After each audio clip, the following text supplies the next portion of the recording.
Então, como eu disse, a NBI é uma startup do CBU, dedicada à investigação em biodiversidade e dos serviços dos ecossistemas, e criamos agora uma equipa nova de pessoas que estão ligadas quer à área das empresas, quer à área da investigação, para trazer o conhecimento de onde ele está na universidade para o mundo real, onde é preciso que ele esteja e seja aplicado. Então, vou-vos só dar aqui uma ideia geral de como é que este racional da agricultura ou da viticultura de base natural pode se processar. Primeiro temos que entender quais é que são as questões subjacentes, quais é que são os problemas que estão por trás deste desafio. E o primeiro problema que encontramos é que, de facto, nós vivemos num mundo que está em risco. Os riscos climáticos e o risco da perda da biodiversidade e da falha dos sistemas naturais está amplamente reconhecido por todos, e inclusivamente nós vemos que um país como Portugal está na lista dos top 10 das economias mais afetadas pela perda da natureza ou pela perda da capacidade da natureza em regular os sistemas. Portanto, não é uma coisa que afeta só a Amazónia ou a Indonésia ou alguma coisa longe lá fora, não é uma coisa próxima de casa que nos afeta a todos de uma maneira muito direta no nosso bem-estar.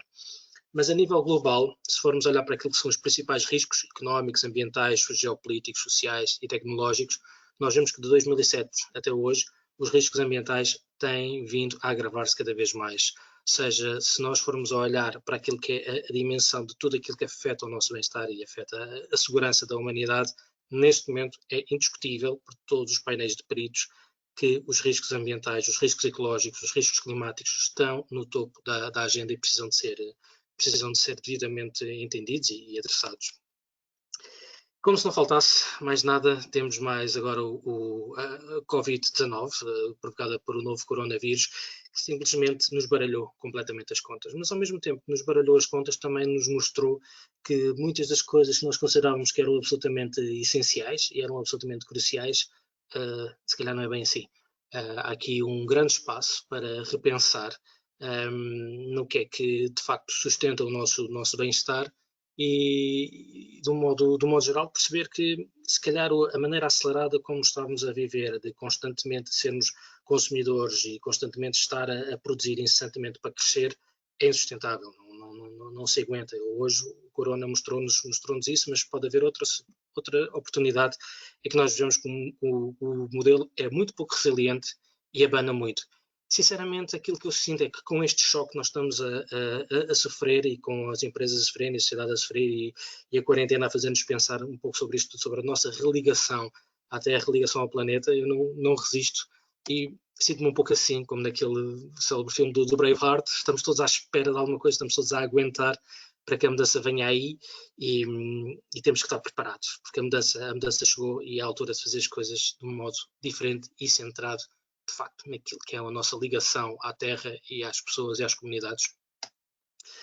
E isso não é teoria, isto já é uma prática, ou seja, se nós formos olhar para a questão da biodiversidade dos ecossistemas, elas de facto sustentam não só tudo aquilo que nos sustenta, como aquilo que nos regula, ou seja, desde a produção agrícola até ao câmbio climático, às mudanças climáticas, à segurança da água. Todas essas questões são questões extremamente práticas, extremamente materiais do nosso dia-a-dia e que de facto estão centralizadas nas questões da biodiversidade dos ecossistemas. É um pouco por aí que nós queremos ir. Agora, neste equilíbrio da biodiversidade dos ecossistemas é preciso entender que houve um caminho. Começou por ser um caminho muito naturalista, há alguns anos atrás. Começámos a preocupar muito com a destruição da natureza, com a poluição, com a subexploração. Subitamente percebemos que não, temos que encontrar aqui um modelo onde a natureza e as pessoas estejam encaixadas, porque nós temos que funcionar em comum. Surge a teoria dos serviços de ecossistemas e da valoração económica dos serviços dos ecossistemas, e hoje estamos num ponto mais de realmente encontrar o equilíbrio entre aquilo que é a mudança ambiental, a nossa necessidade de resiliência e como é que nós nos conseguimos adaptar a estes sistemas que já não são sistemas puro e duramente naturais, são sistemas socioecológicos, e é isso que é preciso entender. E não há melhor demonstração do que um sistema socioecológico onde a adaptabilidade e a resiliência sejam chaves do que a vinha. E aquilo que nós vamos ver é que neste jogo da vinha e das alterações climáticas e da degradação ecológica há vencedores e há perdedores. Por um lado, no sul estamos a sofrer uma pressão cada vez maior, mas os países a norte, alguns, estão a beneficiar. Quem diria que a Inglaterra ou o norte da Alemanha passavam a ser players no mercado internacional, como já se está a verificar. e até, para a minha grande surpresa, pelo visto até a Finlândia já entrou no jogo. Alguns em Helsínquia está-se a fazer vinho e a vender-se isso para o mercado internacional. Não deixa de ser no mínimo curioso. Mas nós temos que aprender algumas lições, se não com a Finlândia, se calhar com o Egito e com Marrocos, para perceber como é que nos adaptamos a uma mudança no Mediterrâneo. Neste ano é um pouco estranho, não é? Porque esta chuva toda, lá está, é incerteza. As alterações climáticas não é só a seca, é a incerteza, a instabilidade. Mas fora de brincadeiras, há lições muito interessantes, especialmente em Marrocos. Nós devíamos olhar mais para Marrocos e perceber como é que se está lá um blueprint, ou se está lá uma base daquilo que foi o nosso passado e se calhar daquilo que é o nosso futuro. Nós não estamos nada assim tão longe de Marrocos quanto isso, embora parece que fica literalmente noutro continente. Pois bem, a questão da biodiversidade e da proteção da viticultura não é nova, já se fala muito da questão desde as castas, as infraestruturas ecológicas, às SEBs, todas essas questões têm vindo a ser bastante bem trabalhadas, inclusivamente por grupos de trabalho em Portugal. O caso do Douro é um caso excepcional, em que tem grupos de trabalho muito bons a trabalhar a desenvolver este tema. Mas aquela sensação que eu tenho é quando nós falamos da ligação entre as vinhas e os ecossistemas, é que há muita coisa que está fora da equação. Questões dos elementos da paisagem, os elementos do solo, a própria gestão dos enraivamentos e das plantas, nós estamos a tentar chegar lá e aparentemente isto é simples, mas em boa verdade não é assim tão simples quanto isso. E em vez deste cenário muito linear que nós vemos aqui, o que se passa é qualquer coisa mais como isto. De facto, são sistemas complexos e, como tal, são muito interdependentes, os elementos são muito interdependentes uns dos outros, daí que é preciso ter bem claro qual é que é o racional de como funciona o serviço de ecossistemas, como é que nós podemos pegar nos serviços de ecossistemas para gerir a vinha e quais são os pontos essenciais onde nós podemos simplificar a nossa abordagem sem, com isso, perder informação preciosa. Então, temos que olhar para os vários níveis de intervenção que nós temos no terreno. Desculpa. Desde os níveis...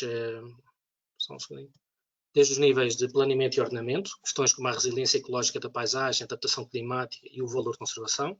O nível meso, que é tipicamente onde o gestor agrícola intervém, a questão das pragas e doenças, as infraestruturas ecológicas, a biodiversidade funcional e depois, muito importante, trazer então tal conhecimento científico e investigação aplicada para perceber a relação entre pragas auxiliares e plantas, as próprias dinâmicas da polinização e da predação, aspectos muito importantes como o microbioma, a biofertilização e a microadaptação às alterações climáticas são questões que vão marcar o passo e a evolução daquilo que é a vinha do futuro. Lá está, algures entre o tradicional de buscar os elementos da natureza, mas numa lógica mais avançada e até tecnológica de como gerir essa informação. Então, para conseguirmos simplificar, nós vamos tentar perceber se, olhando para 4 elementos destes riscos climáticos e ecológicos, nomeadamente adaptação climática, capacidade agroecológica, conservação da natureza e regulação de pragas, neste caso vinha e olival, o olival também acaba por ser muito relevante no nosso cenário, se conseguimos ter uma dimensão pelo menos espacial. A ideia central aqui é apoiar os investidores e os gestores e os promotores agrícolas a conseguirem pegar num tema que é de facto complexo e a torná-lo aplicado.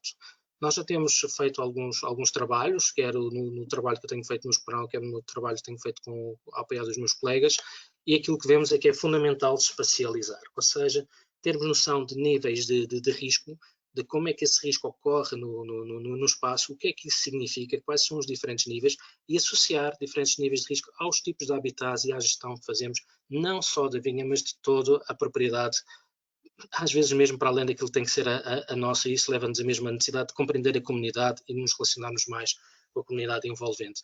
Caso contrário, se só olhamos para o telhão de vinha, vamos falhar. Não é possível gerir riscos ecológicos e riscos climáticos olhando apenas para os telhões de vinha. Não é praticável. Por muito que se faça, por muito que se foque nos enraivamentos, na gestão do solo, não é praticável. Vamos ficar com muito pouca informação para que, de facto, conseguir aproveitar estes riscos e transformá-los em oportunidades.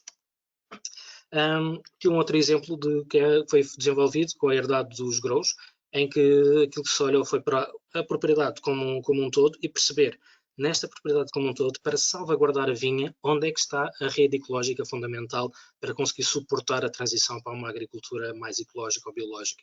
como é que isso funciona, de onde é que vêm os riscos, para poder então permitir ao gestor e ao planeador saberem onde é que vão colocar os seus investimentos de modo a salvaguardar a possibilidade de mitigar e de compensar alguns destes riscos.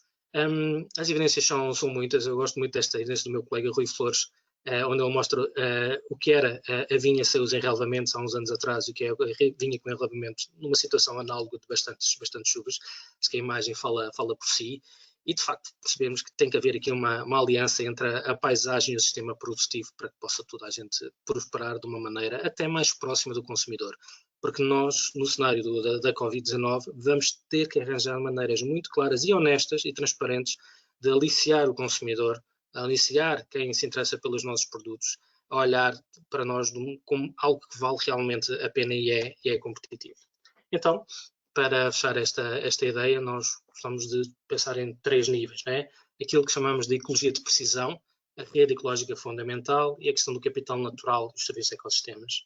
A nível da ecologia de precisão, que é um tema que estamos muito a brincar com ele, é a questão dos enrelvamentos como indicadores de gestão do solo, e os naturalizados são interessantes porque temos que ver a própria expressão da biodiversidade local. As sebes e os bosquetes são arsenais de inimigos naturais e polinizadores que não podem ser ignorados. As plantas promotoras de microbioma são fundamentais para conseguirmos ter vinhos de terroir e protegidos de doenças.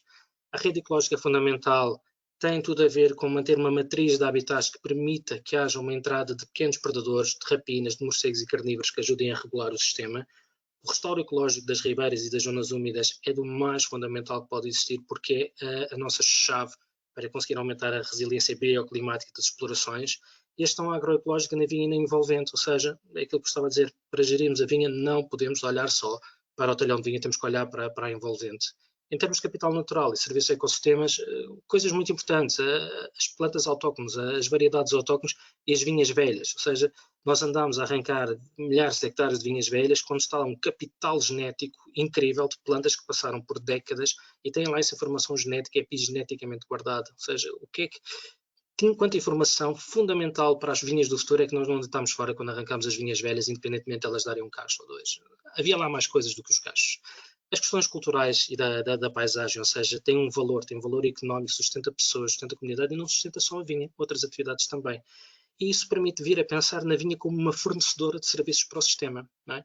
Possivelmente, num futuro, a vinha até pode vir a ser remunerada, ou seja, o agricultor pode vir a ser pago pelos serviços que está a prestar a outras culturas e à própria paisagem.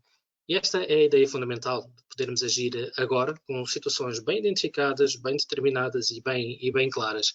Porque Darwin ensinou-nos que nós temos que nos adaptar, porque é a única maneira, ou adaptar ou ficar pelo caminho. E acho que aqui ninguém quer ficar pelo caminho, queremos é fazer caminho juntos. E era isto. Obrigado. Não sei se há alguma questão agora. Obrigada, Nuno. Sim, temos aqui, temos aqui uma questão. Olá. Sim, temos uma Mas, questão. Daniel, podes então orientar tu? Sim, falei com o Juliano e ele pediu-me para endereçar esta questão, visto que falamos na mesma linguagem. Okay. É só uma questão relacionada realmente com a biodiversidade, com as infraestruturas ecológicas e com toda a competição que eventualmente pode surgir com a água, por exemplo, não é? Certo. O que é que temos a dizer acerca disso?